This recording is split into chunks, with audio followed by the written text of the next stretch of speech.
It was President Kennedy who said a wall is a hell of a lot better than a war. He was talking of the Berlin Wall and potential war with the Soviet Union. That wall has gone, but more and more are separating countries. Do they really prevent conflict?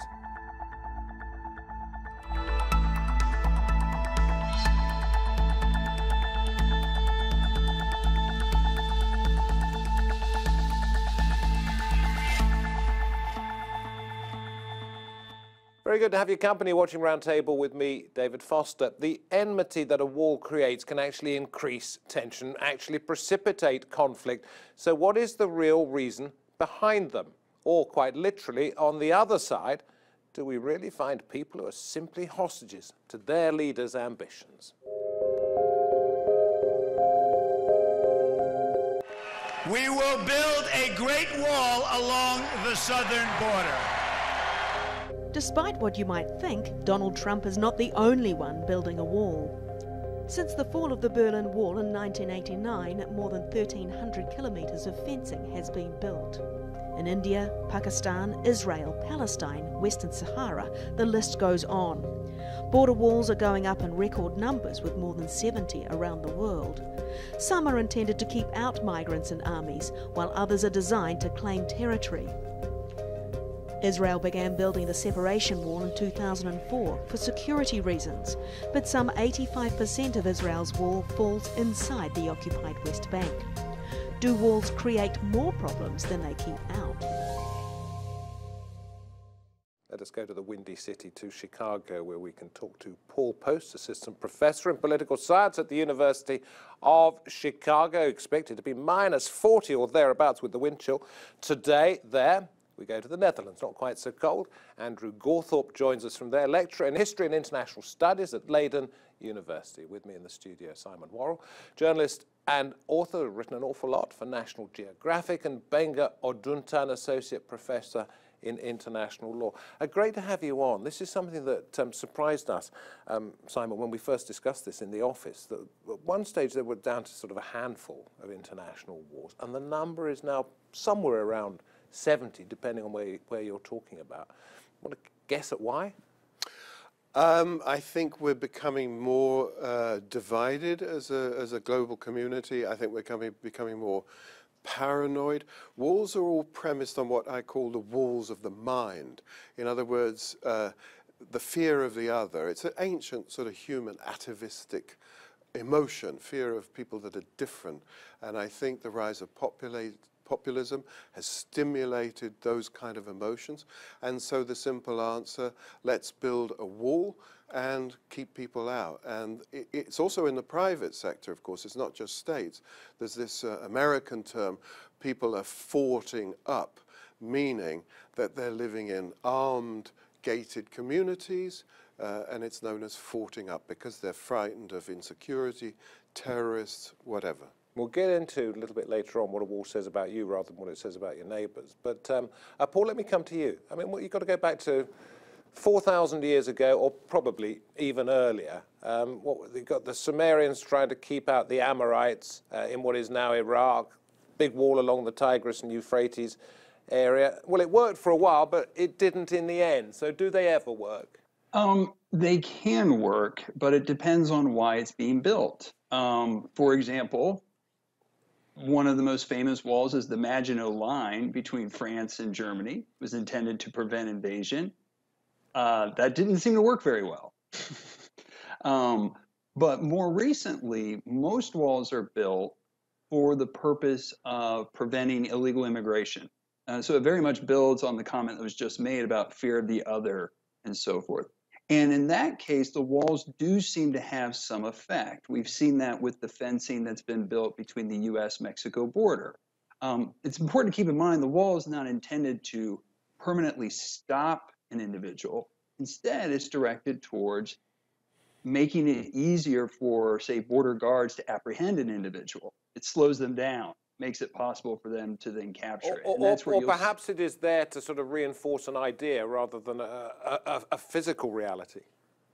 Absolutely. There's kind of a symbolism to it as well, to be able to say, look, you're coming near the border, you're trying to cross it at your own risk. We take this very seriously. So there's both a signaling towards the other side, as well as a signaling within. In the case of like Donald Trump, to show that they're taking border security very seriously. Okay, Gbenga, we will come to the law side of it in just a moment, but I want to bring in Andrew in The Hague, which of course in itself is a law centre. Tell us about what is happening generally in Europe. We hear a lot about the rise of populist movements. Has that led to a boom in the construction industry with regard to walls? Well, absolutely, I think it has, David. It's been nearly 30 years since we celebrated the fall of the Berlin Wall as this great victory for freedom of movement within Europe. And in the last 5 to 10 years, we've seen walls start to go up again. And what's driven this construction, this boom in the construction industry, as you put it, is the rise of populism, which in turn has been stimulated by migration from Africa and the Middle East into Europe. So in 2015-16, when the migration crisis into Europe was at its peak, is when we saw this recent burst in wall construction. Now, it's very difficult to then decide whether these walls are the reason why we've seen a sharp decrease in migration since then over the last year or so. Walls are a very tangible symbol that governments are attempting to do something to stop the flow of illegal migration.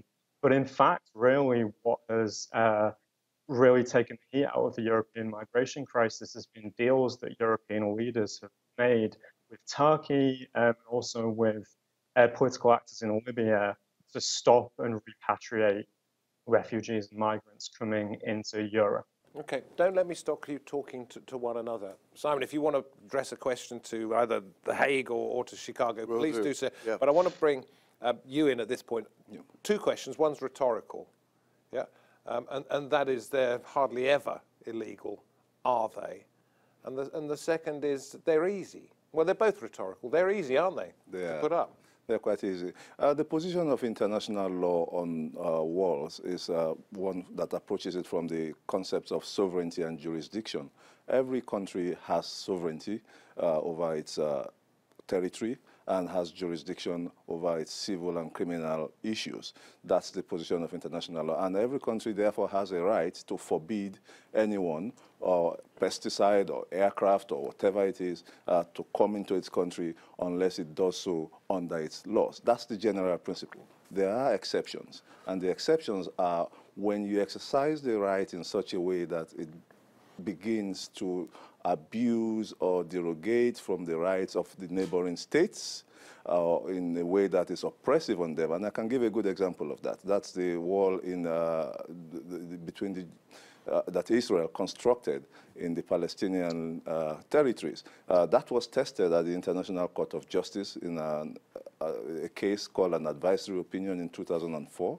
And Israel was told quite categorically, people tend to forget this, that this was an illegal wall. It divided the Palestinian territories in such a way that 16.4% was lost, deliberately, of course, in favor of Israel. And Israel was told to stop building the wall. The entire international community was told by the International Court of Justice not to recognize the wall. Well, and we know what happened, which proves the point that no matter what anybody says, if you want to do it, you can do it. Yeah, that seems to be and unfortunately, that's exactly the wall that Donald Trump is using as his trump card. That it works in Israel and therefore it can work here. That's an illegal wall, unfortunately. Not all walls are illegal. Most walls are not illegal. They are within your sovereignty and jurisdiction. But your wall can become illegal if it, stops artisanal rights or farmers that have been using each other's territories, or fishermen. There are ways how you can build walls, and there are ways you can't build walls. Gbenga, I'll come back to you in just a moment. You're from Nigeria. Yes, I am. I went to Western Sahara, and the berm, as they call it, between Western Sahara and Morocco is quite a good example of this. I can't think of any other in Africa, but we'll talk about that. A good example of where it works, or a good example? Well, it seems irrelevant in so many ways. It's there as a statement. Yes. Yeah. And what about in your travels, Simon? 70+ countries. What have you seen when it comes to privatizing your land, if you like, sort of making sure your people are away from contamination, whatever you want to call it?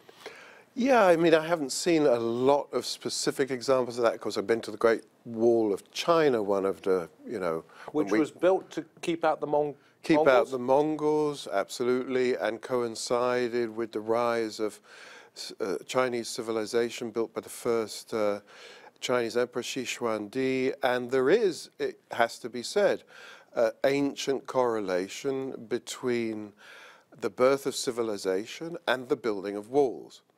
The reason being is that you need security for civilization.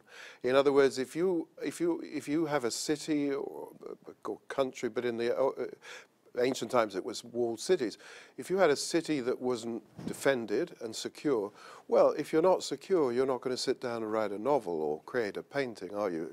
If your thoughts are turned always to defending your spot, as it were. And in ancient times, there were definitely two kinds of civilizations or cultures evolved, the wallers and the non-wallers. And the wallers were the people that built walls, and the non-wallers were the, you know, the Vandals, the Huns, the Goths, nomadic people that didn't go in for that threatened the city. And examples of the wallers today, I don't mean in modern times, but examples that can still be seen of the ancient wallers would be where?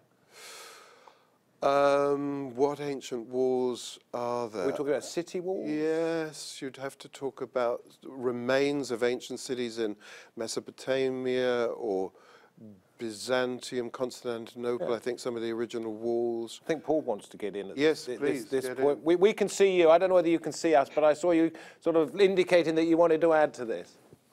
Well, I think one thing I wanted to add was, you know, really just to build on the commentary that we're having right now, is a lot of what we're discussing highlights again that many times these walls are built for the purpose of, I like the usage of the word contamination, because that's frequently a term used when building the wall, either in a literal sense or in a pejorative sense. So in a literal sense, as you mentioned, a lack of walls, say in Africa. Well, there is actually a wall between Zimbabwe and Botswana. And part of the motivation for that is twofold. One of it, at least the official claim of Botswana's government, was to stop the literal contamination of foot and mouth disease by livestock going across the border, but also intended to stop flows of immigrants, people fleeing from Zimbabwe, which, you know, their economy is in much worse shape than, say, Botswana's. So that was a dual effect. And again, it just highlights how a lot of times these walls are built for that purpose. It's a very similar motivation to the construction of the U.S.-Mexico wall, of trying to stop flows of illegal immigrants coming into the country for economic purposes. And Andrew, what about the sense in Europe about contamination keeping people out? Is it simply because of the massive influx of migrants, or are we going to sort of the cultural contamination perhaps that Simon alluded to? I think there is definitely a sense of fear of so-called cultural contamination, and this points to a really interesting thing that we haven't discussed so far, which is that we've talked about the divides between countries, but we also need to think about the divides that exist within countries as well. So it's no coincidence that this rapid increase in wall building has occurred at a time when, as we've said, globalization has accelerated and it's made it seem difficult for countries to control their own economic and demographic destiny. And while we used to hope that globalization might bring people together, it's also driven wedges between societies and within societies as well. So in the West, in the US and Europe, there are large groups of people who feel that in general they benefit from globalization, they benefit from cosmopolitanism, they perhaps live in large cities, they're educated, they don't do too badly in the labor market, and they don't feel so much of a threat of this sense of economic decline or a threat to their cultural values. And then there's another group of people who tend to support the buildings of walls, who perhaps feel threatened by influxes of people who are going to compete on the lower rungs of the labor market. They perhaps are more invested in the traditional cultural values of their country. They don't want to see cosmopolitanism. They don't like the culture of large cities that contain many immigrants. And I think we find that this is the fault line within our societies between the people who support the building of walls and the people who oppose the building of walls. I might interject here. Of course you can. Anytime. Any one of you. I mean, Brexit, which I'm passionately against, nail my colours to the mast, is a perfect example of a sort of wall of the mind that's being created. You know, we're not actually building a wall, though we're an island, so it's effectively we are behind a seawall. But the whole You've got 5 more seconds because we're doing another Brexit programme this week, and I've got to call I'll time stop it there. If I may come in then, I would just like to sum things up by saying walls are a product of their time and place. There was a time that, in fact, my recent research in this area, published in the Chinese Journal of International Law, has just looked at it from an international law point of view, and we found out that in West Africa alone, 10,000 relict walls have been discovered recently. 10,000, and that's coming from satellite imagery of West Africa, which is just coming up, which shows that there was a time when cities and civilizations and peoples had no alternative but to wall themselves in. But do we want to necessarily want to return to that time? 10,000 walls perhaps in West we are, Africa and this alone? is maybe where we should be looking, because if you're suggesting that it is cyclical, it is cyclical. we are following a period of objection to globalization. And the question is, are we returning perhaps eventually to an era of nation states? Yeah, smaller nation states, unfortunately. And I don't see the reason why we should, and I don't see the reason why perhaps the best countries as examples, democratic examples, should be the ones that should champion that. That's the unfortunate truth. Listen, it's like saying, the Greeks have a saying, Socrates was in prison, he was a philosopher, I'm in prison, and therefore I'm Socrates, and a philosopher. It doesn't work like that. Not all countries need walls between them. If we take that between the UK Can I just go US... back to before you come in, I want to go back to the example I gave of the wall between Morocco and Western Sahara. Yes, yeah. Now, Morocco is deemed by the United Nations to be in the wrong in this conflict. That wall exists, erected by the Moroccans. Yeah. Is it another example of, look, you can say what you like, but I'm going to do what I want to do? It is it's not a physical wall, is it? It's like a mound. A berm. Yeah, a berm. Yeah, a berm. Well, in that particular case, I think from the perspective of international law, it doesn't work. It's not legal. But from the perspective of Moroccan law, we have to respect that. Not only is it legal from their perspective, but it's also perhaps one of the reasons why there's some sort of peace in that area. So lack of conflict. Let's call it. I've walked right up to I should use lack of conflict. Up to this berm, and if you hadn't been told that's what it was, you might think it was just a bump in the sand. Sorry, I interrupted you. No, not at all. No, actually, we were chatting in the green room, Gbenga and I, and you said something really interesting. That you said, you know, ultimately the walls represent a lack of imagination.